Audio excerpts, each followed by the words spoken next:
Vote दिए जाते हैं religion on the basis of religion, on the basis of caste, on the basis of race, जो नहीं होना चाहिए। हम मैनिफेस्टो देख रहे हैं हर एक पार्टी का, जो स्टार्ट हो रहा है आर्टिकल 370 से और एंड हो रहा है स्टेटमेंट पे। डेवलपमेंट कहाँ है? डेवलपमेंट गायब है हर किसी में। तो मतलब पॉलिटिकल मनोवरिंग हो रही है और लोगों को जो है भटकाया जा रहा है इस बात के कि हम आर्टिकल 370 पर कोई बात करेंगे हमारे।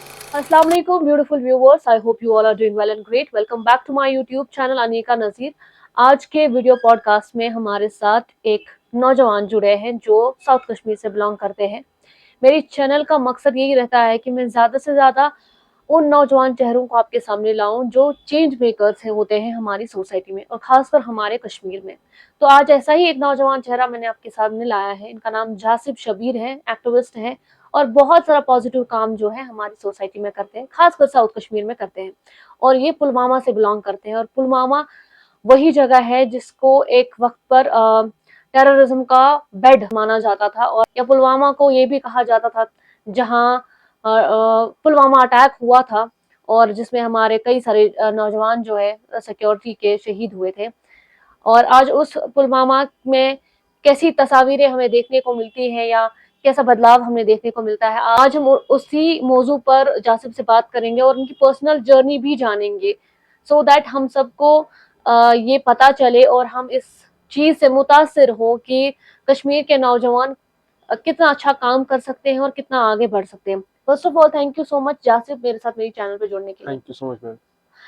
अच्छा जासिब, मैं पहला सवाल तो आपसे यही पूछूंगी कि आपका एजुकेशनल बैकग्राउंड क्या है और आप क्या काम करते हैं। सोशल एक्टिविस्ट हैं आप और एक्टिविज्म के हवाले से या सोशल वर्क के हवाले से आपने अभी तक क्या क्या काम किया है?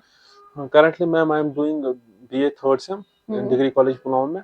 तो मैम सोशल एक्टिविज्म में जो मेरी टीम है या मैं मैम हम अभी ड्रग्स पे काम कर रहे हैं, हैरेसमेंट पे काम कर रहे हैं, ताकि जो ड्रग्स अभी कश्मीर में दिन ब दिन बढ़ रहा है, जैसे कि जो रिसेंटली रिपोर्ट एक थी कि कश्मीर के ऑलमोस्ट 10% इन्वॉल्व है ड्रग्स में। अगर हम मैम उसमें बूढ़ों को बाहर निकालेंगे, छोटे बच्चों को बाहर निकालेंगे, बुढ़ी औरतों को बाहर निकालेंगे, तो ऑलमोस्ट 30% 35% यूथ होगा उसमें जो इन्वॉल्व है अभी ड्रग्स में। तो उनका जो मंथली जो उनकी पैसे लगते हैं उनको इस ड्रग्स के लिए वो है ऑलमोस्ट 89,000। ओके। तो इट्स नॉट ए जोक, इस पे हम काम करें ताकि जो कश्मीर में ड्रग्स है इसकी समस्या कम हो। जो लड़कियों के साथ हैरेसमेंट होती है, बसेस में होती है, ऑनलाइन होती है, कॉलेजेस में, स्कूल्स में होती है, तो उस पे काम कर रहे हैं। बहुत अच्छा इनिशिएटिव है और बहुत ही थैंक यू सो अच्छा और मच। नेक काम है कि आप ड्रग डिटेक्शन पे काम करते हैं और ड्रग डिटेक्शन यकीनन एक बहुत बड़ा मसला है कश्मीर में आज के टाइम पे और नौजवान इसमें इन्वॉल्व है। तो जासिब, ये जानना चाहूंगी कि ड्रग्स की जो मतलब सप्लाई है, क्योंकि जाहिर सी बात है अगर कोई बच्चा ड्रग्स में मुब्तला है तो उसका कोई सप्लायर तो होगा। तो आपने इस चीज पे कोई रिसर्च किया है या देखा है कि ये सप्लायर कहाँ से आता है और कौन इनको ड्रग्स प्रोवाइड करता है, या पुलिस इस पर क्या इनिशिएटिव्स या क्या एक्शंस ले रही है? First of all I will talk about police. जो पुलिस या डिस्ट्रिक्ट एडमिनिस्ट्रेशन जिस एरिया की भी हो मैम, वो इस पे एकदम बढ़िया काम कर रही है, ब्रिलियंट काम हो रहा है। क्योंकि जैसे मैंने लास्ट टाइम एक रिपोर्ट पढ़ी थी कि लास्ट 4 ईयर्स में ऑलमोस्ट 9,400 उसको कैद किया गया है, बहुत सारे पैसे रिकवर हुए हैं इससे। तो ये साफ जाहिर होता है कि एडमिनिस्ट्रेशन पुलिस अपना 100% एफर्ट्स दे रही है, लेकिन एडमिनिस्ट्रेशन पुलिस अकेले कुछ नहीं कर पाएगी जब तक एक आम नौजवान, एक यूथ उनके साथ ना जुड़े। ये जरूरी है। तो मैम अगर हम देखेंगे ये पैसे कहाँ से लाते, ये होता क्या है मैम, आई थिंक अगर कोई बच्चा भी ड्रग्स में इन्वॉल्व होता है, फिर एक दो बार वो पैसे ला मांग सकता है घर वालों से, वो करेगा, लेकिन उसके बाद में वो बच्चा ड्रग्स जो करता है वो ड्रग पेडलर बन जाता है, फिर वो दूसरों को सप्लाई करता है वही ड्रग्स। तो ये अभी हो रहा है क्योंकि एक बार जो ड्रग्स में गया वो फिर उसका पेडलर बन जाता है, वो फिर उसका डीलर बन जाता है, फिर उससे लोग डरते भी है। लास्ट टाइम मैम एक कॉल आया था मुझे, एक आदमी मेरी एज का ही था, तो उसने मुझे बोला कि हमारे साइड से एक बंदा वो ड्रग्स कर रहा है और वो भी बच्चों को इसमें इन्वॉल्व कर रहा है। तो आई टोल्ड हिम कि you should go to police, you should go to SSP Pulwama, तो आप उनसे बात कीजिए। तो फिर वो उधर शायद गए थे, आई थिंक सो। उन्होंने बोला कि वो बच्चों को भी इन्वॉल्व कर रहा है, क्यों? क्योंकि ताकि वो अपना धंधा भी चला सके और उसका उसका उसकी भी एक काफी और इनकम इस जहर को आगे भी लेकर जा जी सके। Exactly ma'am. इसके अलावा आपने ड्रग डिटेक्शन के अलावा और कौन से इनिशिएटिव्स अपनी टीम में लिए हैं और क्या कोई आपका कुछ ऐसा नाम है आपकी टीम का, कोई ऑर्गेनाइजेशन है आपकी या कोई यूथ विंग है आपकी?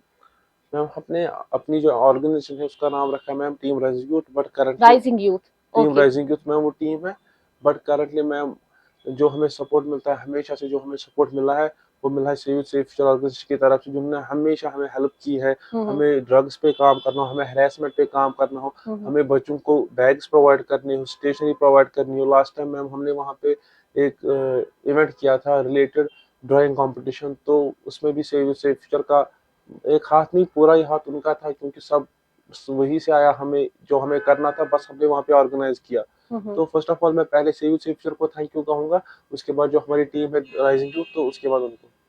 Thank you so much. अच्छा, जासिब, ये तो हो गया सोशल वर्क। इसके अलावा एक और इम्पॉर्टेंट एस्पेक्ट है हमारी जी मैम। सोसाइटी में, अभी के टाइम पे इलेक्शंस होने वाले हैं, असेंबली इलेक्शंस होने वाले हैं कश्मीर में। तो हर एक इंसान का जो है एक ओपिनियन होता है, जो पॉलिटिक्स है उसको लेकर। और आप नौजवान हैं तो आपके पास एक पावर है अपने वोट का, अपना वोट आप इस्तेमाल करेंगे इलेक्शंस में और एक लीडर चुनेंगे।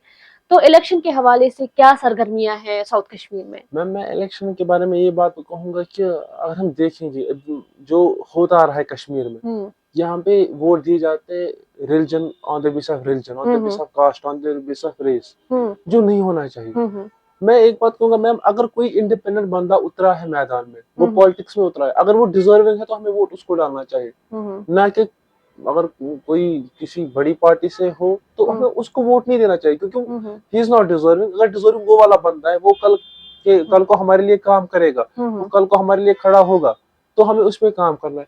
और जैसे मैं हम मैनिफेस्टो देख रहे हैं हर एक पार्टी का, हम्म जो स्टार्ट हो रहा है आर्टिकल 370 से और एंड हो रहा है स्टेटहुड पे। हम्म डेवलपमेंट कहाँ है?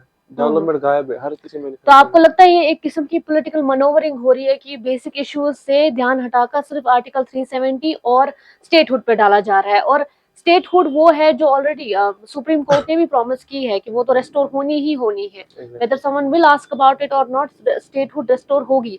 और article 370 is next to impossible कि ये वापस आएगा, क्योंकि ये एक टेम्पररी प्रोविजन था जो सुप्रीम कोर्ट ने भी कहा है।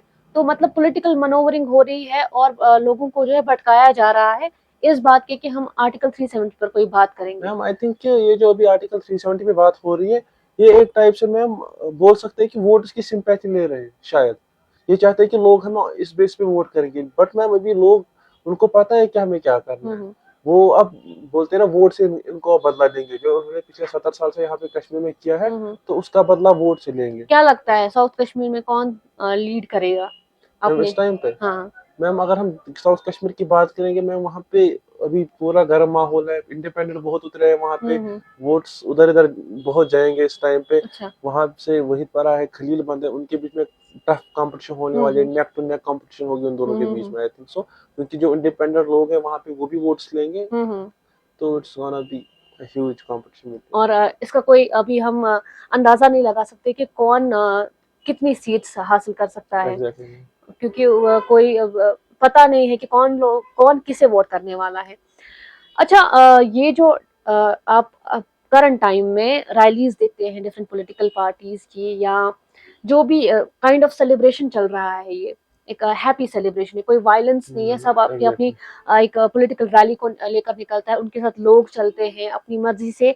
और उनके लिए जो है सपोर्ट की ये जो लोगों से मांग करते हैं कि इन्हें सपोर्ट करें सो दैट हम इनको जिता सके।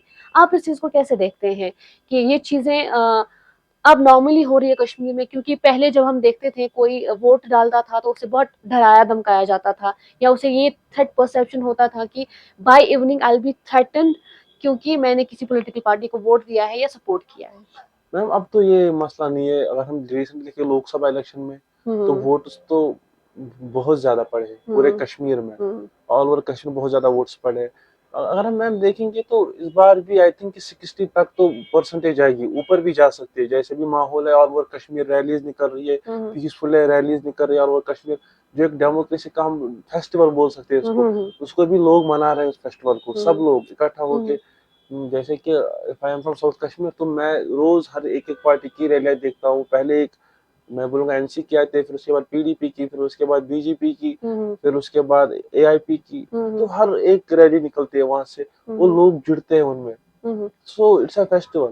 हाँ, हाँ, बहुत सारे पॉलिटिशियंस ये क्लेम करते हैं कि कश्मीर नॉर्मल नहीं है, कश्मीर से सब कुछ छीना गया, जबकि ये जो रैलीज है इस तरीके से निकल रही है और बहुत नॉर्मली निकल रही है, किसी को कोई डर नहीं है किसी बात का कि मुझे कोई डराएगा धमकाए, कि ये नॉर्मल सी नहीं है। आपके हिसाब से आप क्या देखते हैं इसको? क्योंकि बहुत सारे ये पॉलिटिशियंस जो है बड़े बड़े वो ये क्लेम करते हैं कि हाँ नॉर्मल सी नहीं है, तो क्या ये नॉर्मल सी आपको नहीं लगती है? ये क्या लगता है आपको, मैम ये क्या है? सिचुएशन अगर हम देखें कि अगर नॉर्मल नहीं होता तो वोट नहीं पड़ते, हम्म। ये तो कॉमन सी बात है, सिंपल बात है। तो सिचुएशन भी पूरी नॉर्मल है, इस वजह से रैलीज निकल रही है, इस वजह से हम्म। लास्ट आई थिंक 2 साल में ना कोई दुकानें बंद हुई है, हम्म। ना और कुछ हुआ है, ना बच्चों का स्कूल बंद हुआ, जो जो कि साल में 4-4 महीने बंद ही होता था, हम्म। जो पहले की सिचुएशन थी। अब तो पूरा नॉर्मल लग रहा है, ना कहीं जाकर कुछ हम्म। होता है ना, तो everything is normal in Kashmir I think. So जो ये पॉलिटिकल लीडर्स बोल रहे हैं, आई डोंट नो कि क्यों बोल रहे हैं, आई थिंक इनका कुछ इसके पीछे कुछ हम्म। बहुत बड़ा प्लान होने वाला है, हम्म। इनका कुछ पता नहीं होता। अच्छा जासिब, एक आखिरी सवाल मैं आपसे पूछना चाहूंगी कि आप एज अ कश्मीरी यूथ किसे वोट करेंगे, किसे देखना चाहेंगे कि ये हमारा नुमाइंदा हो जो हमारे बिहाफ पे बात करे या हमारे लिए बात करे? मैम हम वोट उसको देंगे जो डेवलपमेंट पे बात करेगा, हम्म। जो पीस पे बात करेगा, हम्म। जो हमारे यूथ के लिए एम्प्लॉयमेंट की बात करेगा। हम्म। मैम हमें वो चीज़ें चाहिए, हमें ये नहीं चाहिए कि ये बोल रहे हैं कि हम वोट देंगे, हम ये फिर देते कुछ नहीं है, हम्म। जो हमने पिछले 70 सालों से देखा। हम्म। मैम वोट तो इस बार उस बुनियाद पे होगा जो हमें कुछ देगा, जो अंधा वोट तो इस टाइम कोई नहीं करेगा, क्योंकि इस टाइम जो वोट दे रहे हैं वो यूथ दे रहा है, हम्म। और वो यूथ अवेयर है पूरा मुझे हम्म। किसको वोट देना है, क्योंकि उसको पता है कि वोट ये 5 साल में एक बार आएगा, हम्म। और ये मेरा फ्यूचर है, ये हम्म। 5 साल में मेरा फ्यूचर डिसाइड करेगा ये हम्म। बंदा। तो इस बार व्यू डेवलपमेंट पे, पीस पे, एम्प्लॉयमेंट पे, या हम बोल सकते हैं कि जो रिजर्वेशन पॉलिसी है हम्म। जो ओएम पे आई है, तो उस हम्म। पे वोट होगा। हम्म। बहुत अच्छा लगा आपके साथ, एक इंसाइटफुल डिस्कशन था अच्छा जासिब मैडम, आपके साथ। मुझे उम्मीद है आप बहुत लोगों को इंस्पायर करेंगे, बहुत नौजवानों को इंस्पायर करेंगे। I wish you all the best in your team as well. मैंने आपका काम देखा है, थैंक यू काफी सो अच्छा मच मैम। काम कर रहे हैं जासिब और इनकी पूरी टीम। बहुत ही एंथुसियाज्म है इन सब में और बहुत ही एंथुसियास्टिक वे से ये बच्चों के लिए काम करते हैं या ड्रग एडिक्शन पे काम करते हैं। मुझे उम्मीद है ऐसे नौजवान और भी आने वाले समय में कश्मीर में उभरेंगे। ये जासिब शबीर थे जो हमारे साथ हमारी चैनल पे जुड़े थे। आगे भी मैं आपको ऐसे ही नौजवानों से रूबरू कराऊंगी। तब तक के लिए thank you so much for watching Aneeka Nazir. Thank you. Thank you ma'am.